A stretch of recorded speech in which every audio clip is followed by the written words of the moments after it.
The other night, I had a dream. In this dream, I was somewhere cold. Possibly Alaska or Antarctica or somewhere like that. And there was a house. And it was me and this cute secretary that I work with, who's also my friend. And we were staying there for some reason. One day, it snowed a lot. I'm talking several feet of snow. And I was really excited. So we decided to go out and play in the snow. And for some reason, I didn't want to see the snow. So I covered my head with something. I think I covered myself with something, like a bucket or something like that. And the secretary and I just basically played around in the snow. And we had so much fun. Or at least I did. I was just rambling on and on and on. I don't know what I was exactly talking about. I feel like I was doing some kind of report. Possibly a vlog or something like that. Or pretending I was doing a vlog. And we spent hours playing in the snow. It was brilliant fun. Later on, I think that evening, or maybe the next day, I was back in the house. And I approached the secretary friend. And I asked her, hey, how's it going? But she completely blanked me out. She ignored me. So something weird was going on. So I asked her. I kept bugging her, saying, what's going on? Why are you ignoring me? And she turns around to me and she just gets angry at me.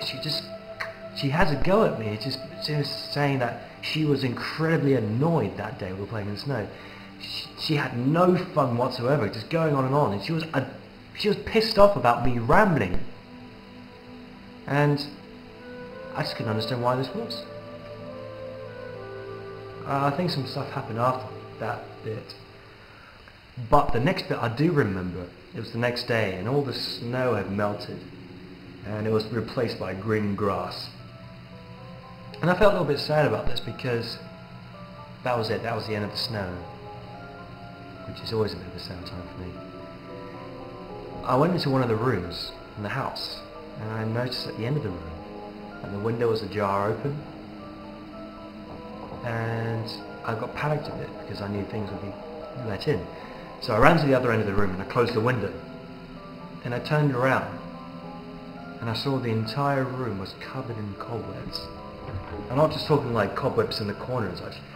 I'm talking lines of cobwebs everywhere to the point where you couldn't pass through without breaking and disturbing the web. I panicked a bit and I didn't know what to do. So I charged straight through. I ran straight through all the webs and got myself completely covered. But also I got myself completely covered in spiders. And it wasn't just little spiders. There were some spiders on me which were the size of large dogs. And obviously I got freaked out by this. I looked at myself and I didn't know what to do. And I panicked. So I just brushed off all these spiders as much as I could. But by doing so, I got bit by all these spiders. And it made me feel really ill really quickly. I was poisoned. Really sudden shock. And I thought I was going to die. And then the dream did that thing where it rewinds itself and plays back to sequence. So my dream rewound itself. And I was at the point where I noticed the windows open and I had to close it again. And I remembered I'd played this part of the dream before, and I turned around and indeed there was cobwebs everywhere. But I did the exact same thing. I ran through all the webs, and again I was completely covered in spiders, and I looked at myself and I didn't know what to do. I panicked, I got really scared. Scared's a bit of a strong word. I just panicked and I didn't know what to do. That's probably the best way of describing it. And then I woke up.